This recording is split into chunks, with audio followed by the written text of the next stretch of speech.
गुंडा है तो मैं महागुंडा हूँ। तुझे जिस तौर तरीके से जिस तरीके से आना है उस तरीके से तू आ जाना।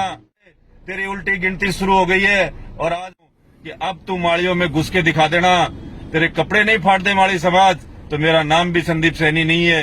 तू जिन संदीप सैनी, पवन माउंडिया, रवि सैनी अपने कांटे निकलवाने के लिए मेरे पास आते हैं उससे ज्यादा तौर तरीके मुझे आते हैं। और इस बार चुनाव नहीं, एक रोचक मुकाबला होगा। छाड़ी माड़ी ऐसे शब्दों से तू संबोधित करता था, आज मैं तेरे को ओपन कह रहा हूँ। जनवरी से लेके आज तक तेरी हालत देख ले और आगे आगे ये हालत और बिगड़ती जाएगी। उदयपुर वाटी विधानसभा क्षेत्र के गुड़ा गांव में परसों जहां एक पंचायत भवन के उद्घाटन समारोह में क्षेत्रीय नेता अपने आप को साधु महात्मा बताने वाला कह रहा था कि संदीप सैनी, पवन माउंडिया, रवि सैनी अपने कांटे निकलवाने के लिए मेरे पास आते हैं। मैं उसको कह देना चाहता हूं मीडिया के माध्यम से कि तूने सिर्फ उदयपुर वाटी विधानसभा की राजनीति की है। संदीप सैनी ने पिछले 15 साल में पूरे हिंदुस्तान के कोने कोने की राजनीति की है। तू गुंडा है तो मैं महागुंडा हूं। तुझे जिस तौर तरीके से जिस तरीके से आना है उस तरीके से तू आ जाना। आज तक तू माड़ी समाज को बेवकूफ बना के उनके वोट लेके उनको छाड़ी माड़ी ऐसे शब्दों से तू संबोधित करता था। आज मैं तेरे को ओपन कह रहा हूं कि अब तू माड़ियों में घुस के दिखा देना। तेरे कपड़े नहीं फाड़ दे माड़ी समाज तो मेरा नाम भी संदीप सैनी नहीं है। तू जिन सभाओं के माध्यम से उदयपुर वाटी की बोली बाली जनता को क्या कहना चाहता है। चोफुलिया में तूने कहा कि जाट समाज के मुझे वोट नहीं चाहिए, फिर तूने जाटों में ही जाके अपनी बहन में बढ़ाई और जाट समाज को फिर गुमराह करके 5-7 हजार वोट लेने का काम किया।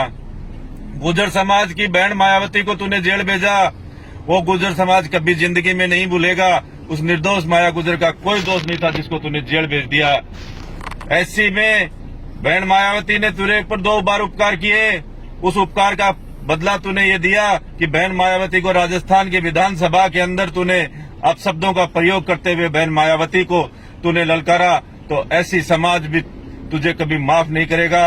और इस बार का जो चुनाव है, जिस दिन से मैंने मंदिर की स्थापना की है, भगवान शंकर का मंदिर मैंने बांडे नड़ा में मूर्ति स्थापना की है, उस दिन से देख ले और आज का दिन देख ले, तेरी उल्टी गिनती शुरू हो गई है। और आज मैं मीडिया के माध्यम से फिर कहना चाहता हूं कि वो दिन 15 जनवरी से लेके आज तक तेरी हालत देख ले और आगे आगे ये हालत और बिगड़ती जाएगी। ये भगवान शंकर का आशीर्वाद है। तूने भगवान शंकर के मंदिर के अंदर मूर्ति प्राण प्रतिष्ठा के कार्यक्रम में मौके पर एसडीएम, तहसीलदार, स्थानीय एसएचओ को भेज के यहाँ तक का प्रयास तुम लोगों का था कि ये टेंट उखड़ जाना चाहिए, ये कार्यक्रम यहाँ नहीं होना चाहिए। उसके बावजूद भी उस भोलेनाथ के आशीर्वाद से वो ऐतिहासिक कार्यक्रम हुआ जिसमें माता शक्ति ने मुझे 11-12 हजार की संख्या में पहुंच के आशीर्वाद देने के लिए मेरे मुदवाटी की बोली बाड़ी जनता का, पीड़ित का, शोषित का और मजदूर वर्ग का यदि मैं हिफाजत कर सकूं तो मुझे चुनाव मैदान में आना चाहिए।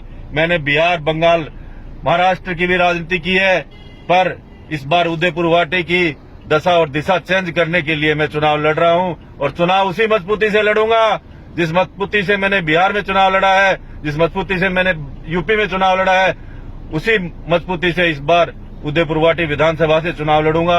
और जितने तौर तरीके तुझे आते हैं उससे ज्यादा तौर तरीके मुझे आते हैं। और इस बार चुनाव नहीं, एक रोचक मुकाबला होगा जिसकी जीत की गारंटी भी मैं आज ही देता हूं कि संदीप सैनी इस बार उदयपुर वाटी से 1000% जीत के आएगा।